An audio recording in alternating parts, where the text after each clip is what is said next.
Hi Stitchers, welcome to Tatreez Talk, where we share conversations about Palestinian embroidery. I'm Lena, here with my co-host Amani, chatting with talented embroiderers and artists, sharing their stories, inspirations, and the cultural significance behind their work. On today's episode, we are chatting with Jenna, a Palestinian-American textile artist based in Los Angeles. Welcome to Tatreez Talk, Jenna. Thank you so much for joining us. We are thrilled to have you here today. Thank you for having me. I'm so excited. Jenna, so we always like to start off our episodes with our guests asking them about you and your family's connection to Palestine. Tell us a little bit about that relationship. Yeah, so my family is originally from Jaffa. My grandparents were from there and my great-grandparents, and as far as I know, before that, the rest of the family. And they were exiled in 48, and they kind of ended up traveling around before ending up in Beirut, which is where my mom and all of her siblings were born as Palestinian refugees. And they moved to the United States in 73, I think. And my grandmother was a seamstress professionally. She learned how to sew and make patterns at a Paris School of Sewing, I think, in Beirut. Yeah, I actually have her diplomas. We're digitizing everything that we have from our family. So it's kind of sewing and textile art has been part of just what I've known. My mom learned how to sew from her, and she taught me how to sew. And then we started practicing Tatreez together in 2021. But my grandmother, my tete, she was really active in Southern California. There used to be an organization that I'm sure ceased to exist now, or it's transformed into something else, called the Palestine Arab Fund. And she would design dresses that were inspired by the Arab world. And some of them, I think they look like Tatreez, but it's all applique embroidery. She did not have the time to do Tatreez, and she didn't practice it either when she was in Palestine. I mean, she probably didn't get the chance to learn it. And they were from the city, which is a little different. But when they left Palestine, she had to go straight to work. So I don't think that there was a luxury she got to really learn. So all the dresses that she designed here for the Palestine Arab Fund went up for auction, and they would travel to the Bay Area and to San Diego. And my mom and her sisters would model in these gowns, and then they would get auctioned off for fundraisers to send money to the PLO or back home. So that's. Do you guys have pictures? Do you have pictures of your mom and your aunts and them?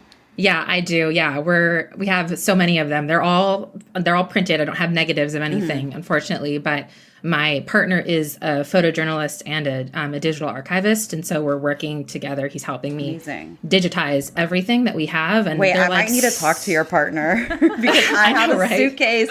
I have a suitcase full of photos from my grandmother's house that we brought. So I seriously might need to talk to your partner. Sorry, I interrupted. I got excited. No, totally. I mean, I think it's so important to be able to document all of that information, because for some people, that's all that we have. So we're working on that, and it's like scattered. By my aunt, my mom has some, but then like my uncle has some because he lives in the house that they all grew up in San Gabriel, and then so everybody just has a little bit of information, and I'm trying to gather it all and digitize it all so we all have access to it, and give it to find some way to preserve the history. So. Yeah, it's very important to do that for sure. Do you have any of the dresses, or they were all auctions off, so no one in your family has them? I have to ask. I think my aunt might have some. There was one that was like she would wear. It was just the Palestinian flag in a dress. And she'd like walk down my mom said she would like walk down the runway with like straight face, like wouldn't smile, and just put like the peace signs up. I have some good pictures of her. So I think that there might be, but I think they were all auctioned off, which makes me sad at the same time. I'm like, where are they? My like long-term goal with like a loophole that I might go down is like figure out who was part of this organization. Like, where did the dresses go? Track them down. I don't know. We got to help you track down some of the dresses. I'm into this project. Let me know how I can help. Well, I mean, I'm down. if you have photos, we'll feature them on the Instagram, and you never know, do a call. I heard this story that there were photos taken in like the 1920s, black and white photos, and they were part of this digital archiving project, and they started posting them on their Instagram account, and someone actually found out who, like, was that you, Amani? That was you? Yes. And you saw your family in the photo? Yes, girl. Oh my gosh. Oh my God, I totally forgot about that. I remember. Yes, girl. Wow.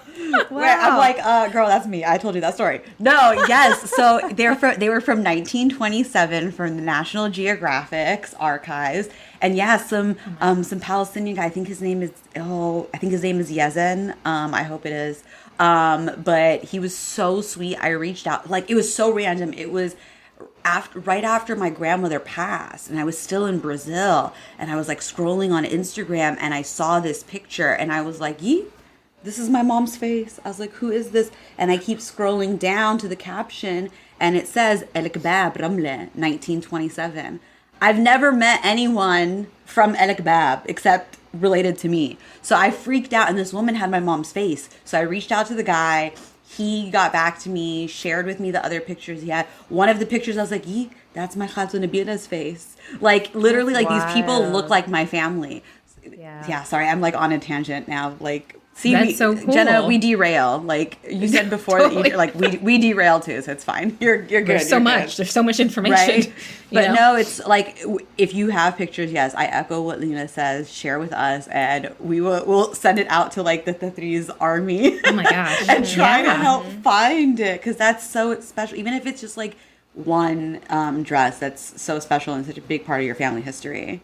Yeah, that would be awesome. I mean, and there's people, like, my mom knows the names. My grandmother has this album where she like wrote down all the women who modeled. So there's people that they know, but I don't know where they are. I only have first names. We'll I would them. love to get these photos to these women who, participated. So yeah, it's fun. So that's like a whole other side project that's going on that has nothing to do with Tatreez, but has like this little tie-in. And but my mom and I started, it was my mom's idea to start, and we were gifted at Christmas a couple years ago, the Wafa's Tatreez and Tea starter kits and class package. So we did the beginner classes with her. They were recorded, they weren't live. And then we like started taking other classes live. I did like one summer, I did the kafia pattern, intifada, like patch for my kafia, which I have it right here. Here it is. There's my kafia patch. Oh, so cute. I love it. So I have a green kafia too. I know. I like the green. I like the color olive. My dog's name is Olive. I like olives. So cute. It looks good with your eyes. Personality. Thanks. So yeah, that's just kind of, it's spiraled out of control. Like, it is now a major part of my personality. But it's so fun. I love it. It's definitely a connection to, my Palestinian heritage, because I grasp for it. Like, all I know is I'm not fluent in Arabic. I know like food words, like those the biggest thing that like my mom taught me when I was up to like maybe 3 Arabic, and then my dad doesn't speak Arabic because he's white American, and we just didn't speak it at home, so it was lost. And so like food has always been the thing that tied us, like the family, together, because most of my cousins, none of us are fluent really. And so this was just another opportunity to really like be more Palestinian, or find a way to connect to the identity. Yeah. Food and art and music are like these universal languages that tend to be a way for people to connect without speaking the same language. So I can definitely understand. I can understand that. And so you started your journey, you mentioned 2021, so fairly new, which is amazing that you've like dove so in. And like Lena and I always joke that once you take a little hit of that Tatreez, you're just done. Like, it's just like boom. It's so true. So I totally get that. But like, what inspired, you said it was your mom's idea, but like what inspired her to pick up Tatreez and bring you along in the journey? That's a great question. I should ask her that question. I think she's always like, it's just been something that she always wanted to do. And I again, I think it comes back to like knowing that it existed, never having practiced it. Also, I'm sure she craves wanting to be wanting to have some sort of connection. I mean, was a Palestinian refugee, never had the status, was caught between these two cultures, you know, being in Lebanon and for a while, as far as I can remember, like being young, thinking that we were Lebanese, finding out we weren't Lebanese, so we were Palestinian, you know, and not for a super long time, but like just as a young, like a 5-year-old, you know, or that age, like connection. Not really understanding, not knowing where Palestine was, not being taught about it in school. So, I think, and she's also very like artsy, very textile. She knows how to crochet. She sews. She sewed all of my Halloween costumes, made me clothes. Was very good very skilled at sewing. Wished she had let my grandmother teach her how to make patterns, because I feel like that's such a lost art too. But so she was very into it, and I was just like, I've always been into I've gone through all sorts of mediums. I've taken like watercoloring classes and oil painting classes, and which painting is really not for me. I've also learned how to crochet, learned how to, it's just, I've gone through like all of these different forms of not really feeling connected to like a specific art. And this one I feel like I can take it with me. I'm on the go. It comes with me everywhere I go. I travel a lot for work, so I'm always stitching on the plane. And I feel like I can produce something. I can still be creative with it, you know, because you can take the motifs and turn it into something that you want to design, which is why I'm really excited about making a thobe. So I honestly forgot the question. But you're good, girl. You're good. Yeah, I feel like it's something that I can easily do. I really love doing it, and I think the drive to have that connection is really what makes me inspired and motivated to work on Tatreez. Yeah. Well, before we jump into the thobe, I did want to ask about your mom. Is she still practicing Tatreez? Is it something that you guys do together? Yeah, she does. She just finished. She's working on it was taking her a while. She has these funny, I don't know if I have them too, these like glasses that have like interchangeable magnifiers with a little light. So she's constantly working on it. And she just finished taking out the waist canvas of a runner that she did for the dining room table. So it's got this pretty, it's mostly like the road of like the honestly, it looks like, I think it's the Bethlehem Star, but in like a different motif. I'm not sure what that specific origin is, but it's all the way down the sides. It's really pretty. I was looking at it today. There was a little bit of waist canvas she still had, so I was plucking it out. Really satisfying. But yeah, we do practice it together. Every time I go over there or she comes over here to my place, we have our Tatreez and we're practicing and doing it together. We have separate projects that we're doing. And my cousins all started doing it too. Some of my closest female cousins have all started practicing, and we just had a little family Tatreez circle this month. So cute. I know. It was so fun. Yeah. It was so fun. Beautiful. Yeah. So hopefully we'll do that some more. And I have some younger cousins too. Like my cousin has a 3-year-old. She's 5. She's a 5-year-old. In my mind, she's always like a baby. But I'm like, we should get her starting to practice Tatreez too. We should give her some little like the plastic Ada cloth, and she can start practicing herself. Exactly. And they have little plastic needles too, so very kid friendly. Yeah, we need to get her started. So yeah, it's become a whole family affair. Yeah. Well, maybe we jump into this. Maybe we jump into the thobe then. Tell us about you're about to embark on the ultimate Tatreez journey. Tell us more. Yeah, so I signed up for the thobe project with Samia, and I just witnessed or was a part of a Tatreez circle that she had from this month that I jumped in on.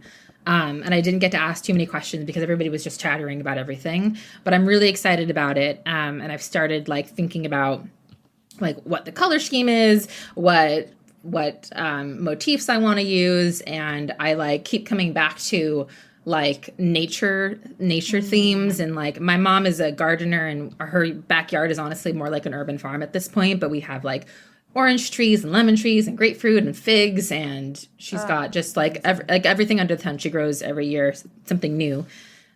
She's growing loofahs right now. I could actually use some. There's literally like 17 on the vine. I'm waiting. Amazing. They're waiting them to turn yellow, so that I'm like, and I looked online and they sell them for like $15 for like a little loofah. I'm like, Mom, you could make a killing off of this. Yeah, your mom's a falaha at heart. Yeah, I know. She really is. She really is. So, yeah, I feel like nature, and we spend a lot of time outside. My parents like to go camping and hiking. And so we would like all of our summer vacations would be in the outdoors. And so I like really think about nature when I think about like my family and just like my personal connections. So, I think I want to like go in that direction, in terms of like, I think of like oranges and I think of Jaffa and I think of my mom. So, Yes. and then the color scheme, I don't even know where to begin because there's so many options. I know. I don't know how to narrow it down. Do you have any advice? I feel like for some reason, I feel like something similar to like Lena's color scheme, because you were saying that you love the olive green. I could see the olive green with a little orange, like even like a little cream situation. Like I think it'll look good with your eyes. Like we'll talk color palette, babes. I love this. Yes.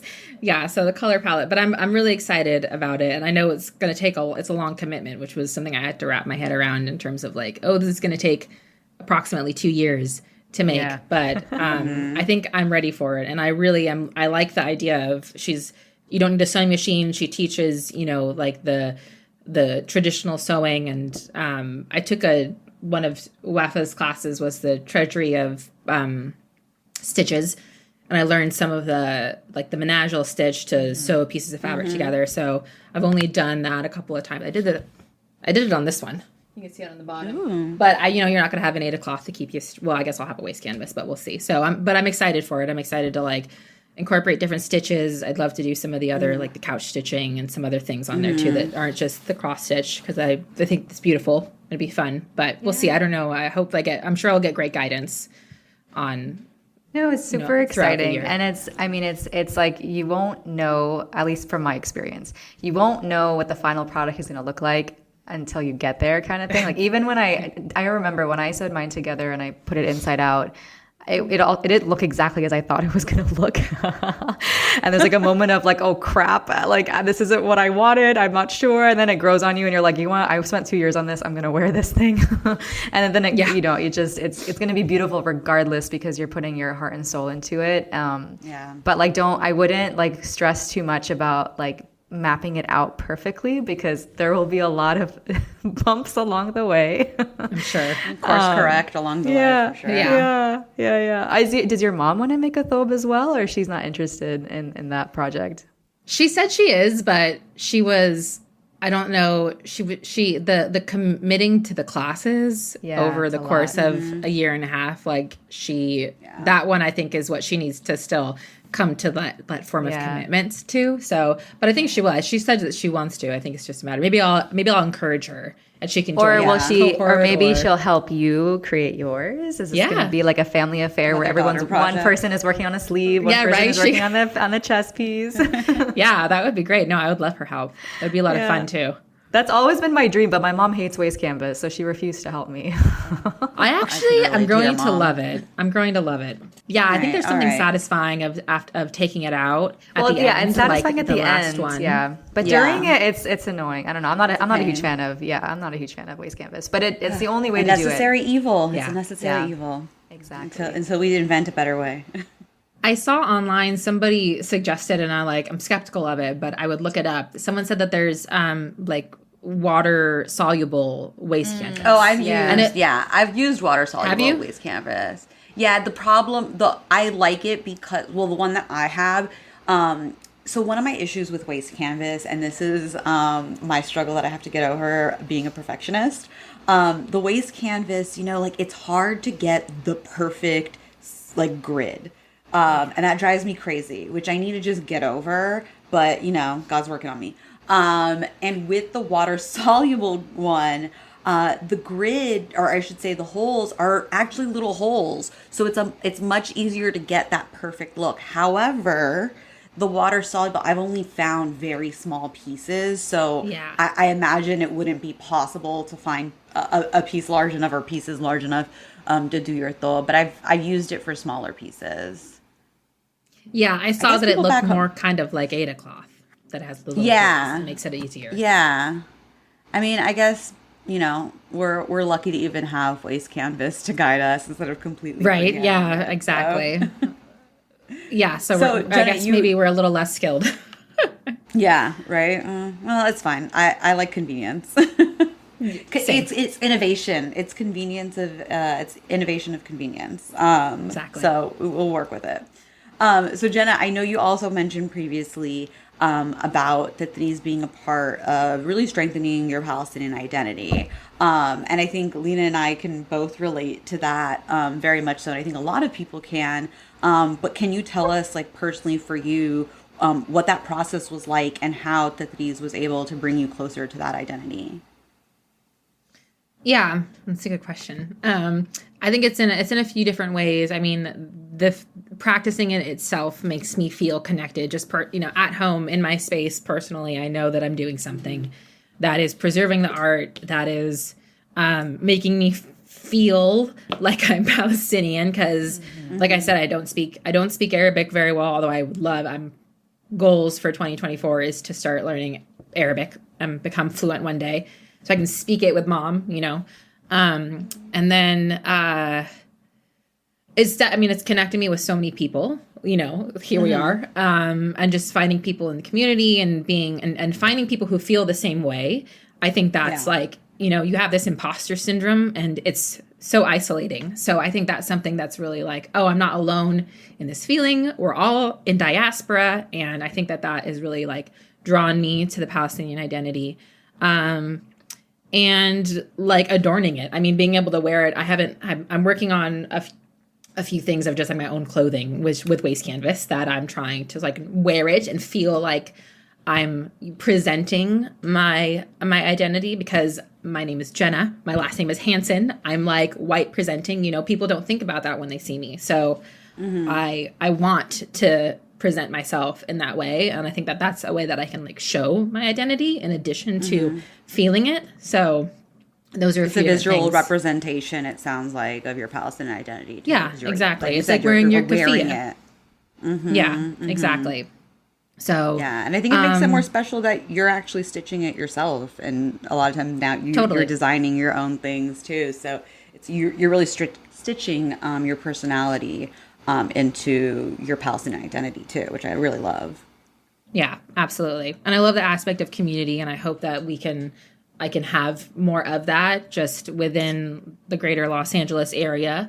I see like these stitching circles happening all over the country, in New York and even Seattle and the Bay. And I'm like, I want to do that. And I don't think that LA is so huge. I don't even live in the city. I'm in the San Gabriel Valley. I'm in the county, but so it's just hard to get people together. But I'm hoping that's a strong goal of mine for 2024. And I actually connected with people through the Soul Stitchers Facebook group.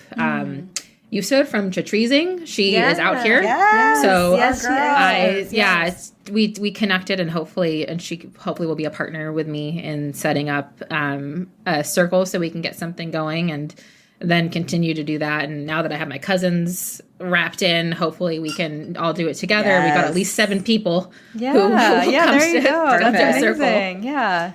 So, I think the things with these circles that are happening, honestly, it just takes one person to start it. You just need like one person to start, and you need a location to do it, and you just have to pick a date and time that you think is going to be popular for people, and then just put it out in the world, because you never know who's going to show up, and maybe they don't show up to the first one, but they show up to the next one. They bring their friends, they tell their friends. So it's really not like I feel like some people think it's like super organized, and each one is like they're not like that crazy organized. We just have a Canva template that we all use, and happy to share it. I've noticed. Happy to share it. I need to create a few different options, because I feel like we're beating that one a little too hard. But yeah, no, like to Lena's point, it's like these Tatreez circles it's low lift. All you need is like a spot.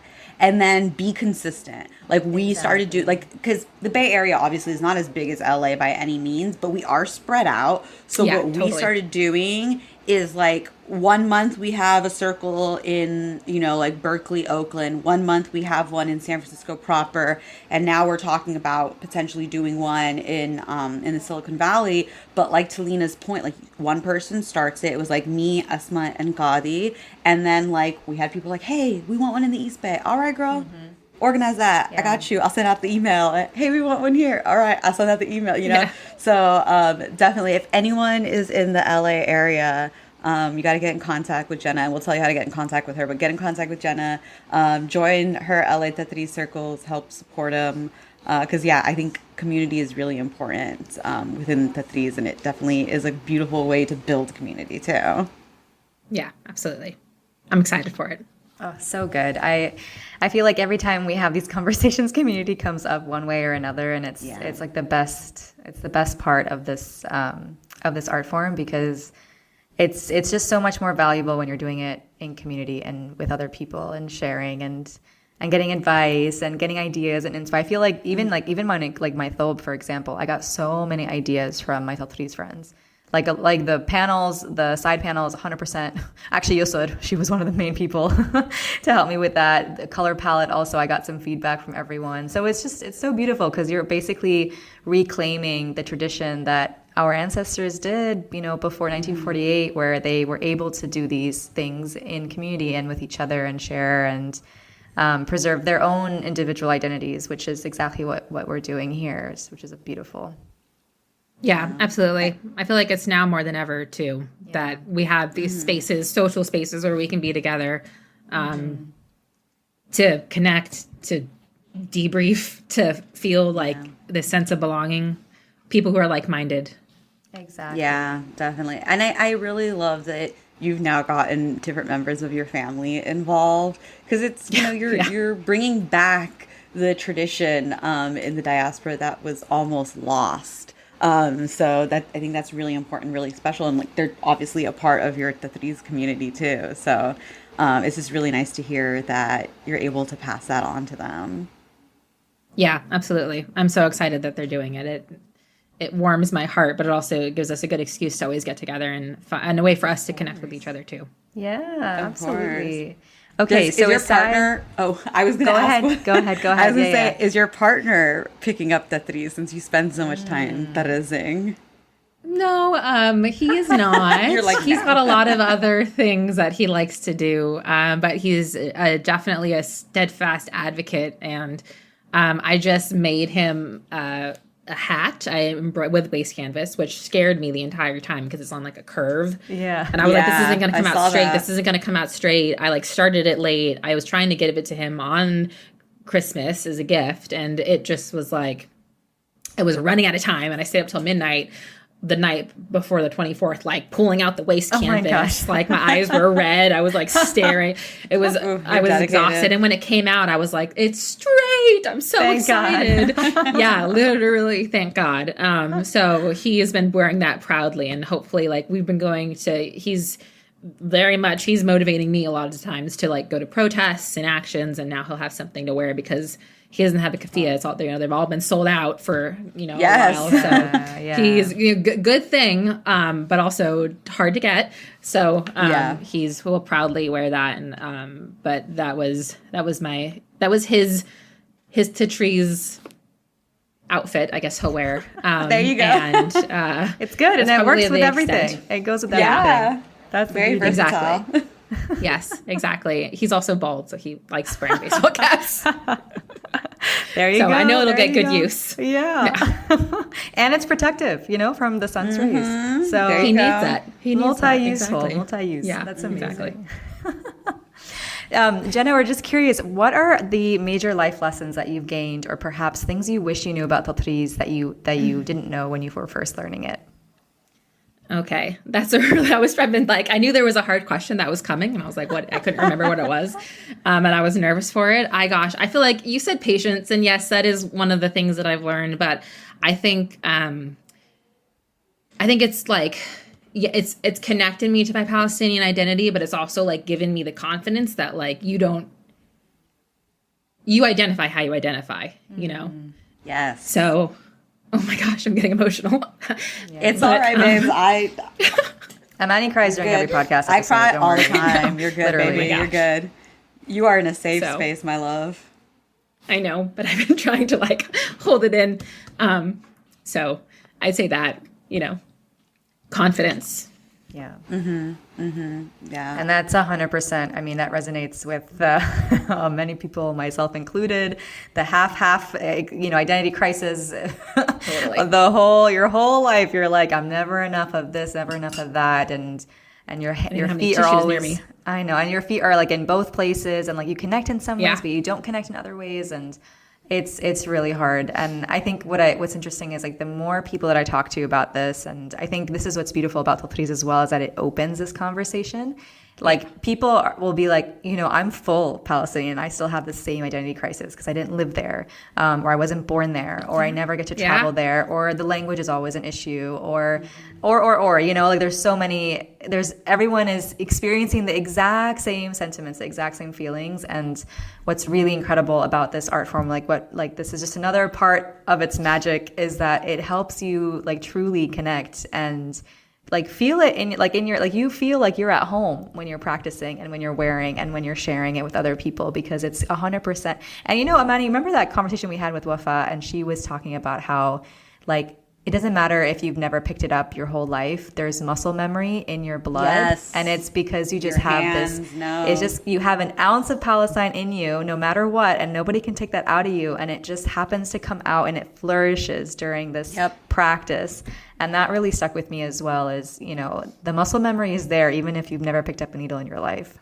Yeah. I saw someone quoted like they were at a Tatreez circle and like their child was there with them, and they were trying to help. And it was, I don't know what Tatreez circle it was, but it's floated around on the internet. And like the quote was from the little girl who was like, "Mom, my hands just know." And I was like, oh my God. Wow.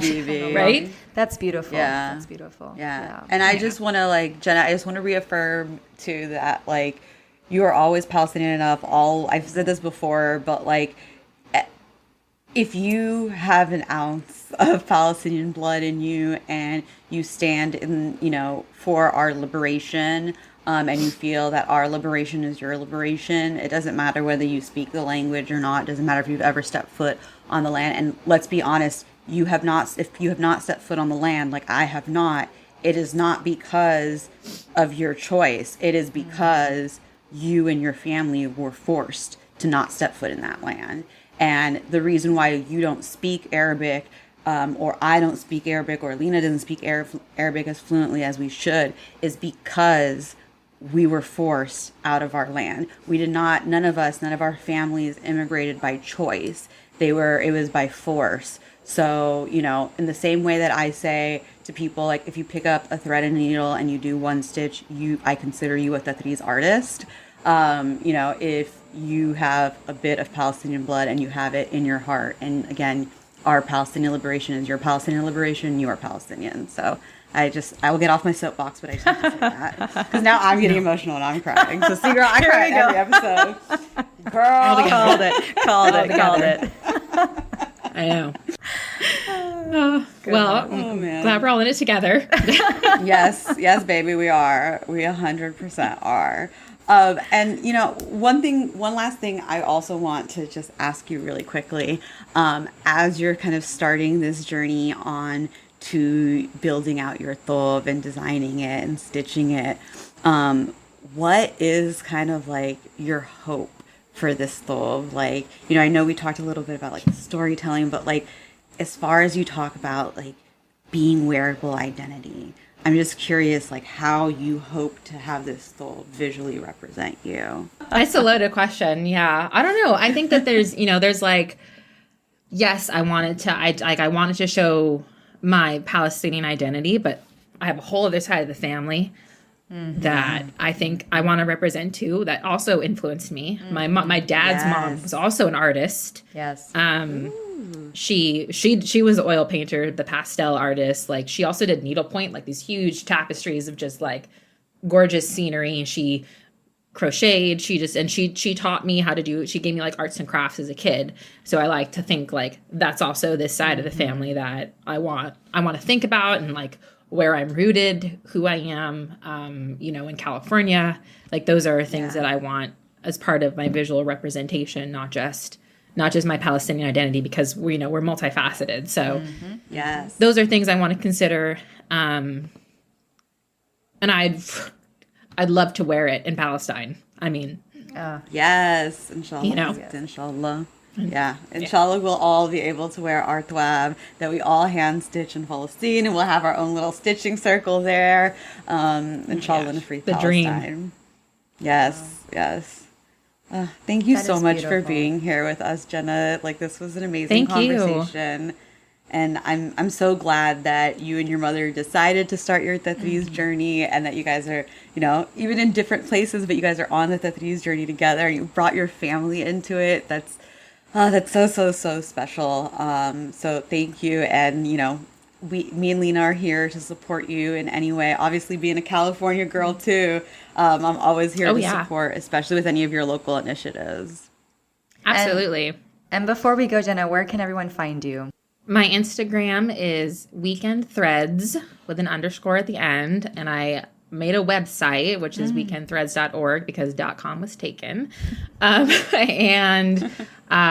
those are the two places. I feel like Instagram is the place I connect with people the most, and I'm kind of overwhelmed. It's growing. It was overnight. I posted the video of this hat that everybody now wants, and I'm like, I'm sorry, I can't make these fast enough to meet anybody's demand. It literally took me several days. Yeah. Thank you, but no thank you. So I love that people are interested, though, and I feel like Tatreez is becoming like so much more like widely known. People are interested, which is great too. 100%. So yeah. 100%. But thank you both for having me. I was just honored and surprised, and I had no idea where the conversation was going to go. I should have brought a box of tissues. I don't know why I don't have that right next to me. Next time you'll be prepared. Yeah, exactly. Next time we have to have you and your mom on, because I would love to talk to her about her Tatreez journey. Yes. You know, I'm very interested to hear her story too. Yes, definitely. She's always telling, there's stories that come out of nowhere that I'm like, I've never heard this before, you know, that I'm like, family stories, things that she tells me that I'm like, wait, that detail was definitely left out. And there's so much meaning to that. I got to start writing these things down, because that's going in the documentation project, is writing down the oral stories. Yeah. Yes. Oh, beautiful. Yeah. Jenna, thank you again so much for joining us. It was such a pleasure to have you here. Thanks, Habibti. We'll talk to you soon.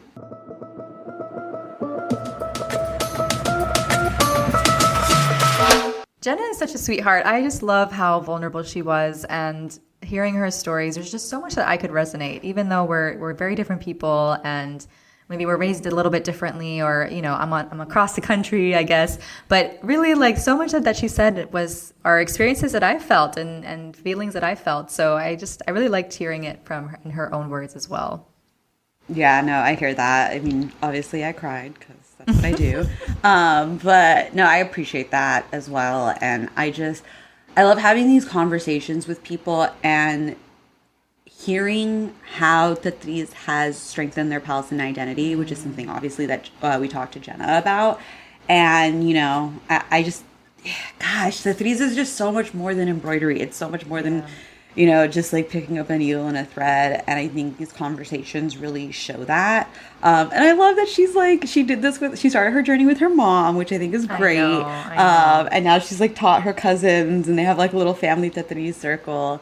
I love that. I taught one of my cousins, but I need to recruit more of the family, because I think that's a really cute idea, a family Tatreez circle. No, 100%. The more that we talk to these people, it makes me also want to just start, you know, attacking my family members and just like being really aggressive about, like, sit your butt down. I'm going to teach you Tatreez right now. Because honestly, I haven't offered, and no one's really asked, and I should probably just I should just put it out there and ask them and see if they're interested. So. Yeah, do you have any cousins in New York? Do you have any cousins in New York? No, nobody local. Nobody local. Well, no, I'm sorry. Wait, wow. I have my cousin who lives across the street and his wife. And I actually literally just gave his wife a little mini Tatreez kit with one of my designs that she asked me for. So she is someone that I, excuse me, she is someone that I think I might, like, if she needs help. I think she's okay, but I think if she needs help, I'm here for it. But yeah, But that's actually... Actually, this is like, wow, my memory is really, really bad. She literally texted me a week ago, and it was like I literally could not work that day because of this text message. Her text message was like, oh, I'm so excited to start this Tatreez project. Maybe we'll have you over one day and I'll cook you malfouf and we can just stitch together. And I was like, what? This is like the most magical experience that I could ever imagine. You don't understand how much I love malfouf and then stitching at the same time. Like, what? This is like the most magical experience ever. Oh my goodness. Can't co-sign the malfouf part, but I will co-sign it. The girl, you are missing out. You are missing out. No, I'm not. Malfouf is the best dish out there. I'm cool. You can have 100%. Mine. No, you know what? That actually works out. My husband also doesn't like malfouf, so his mom will make us malfouf to go, and I get to eat the whole thing, and I don't feel any. There you go. Guilt. See? Yeah. Good balance. Good balance. You guys are missing out, though. Real talk. Girl, I'm fine with it. Anyways, thank you so much for listening to Tatreez Talk. Of course, we want to hear about your Tatreez journeys, so be sure to share your stories with us. Our email is tatreeztalk@gmail.com, and we might even have you on an upcoming episode. Don't forget to subscribe to the podcast on your favorite listening platform, and be sure to leave a 5-star review.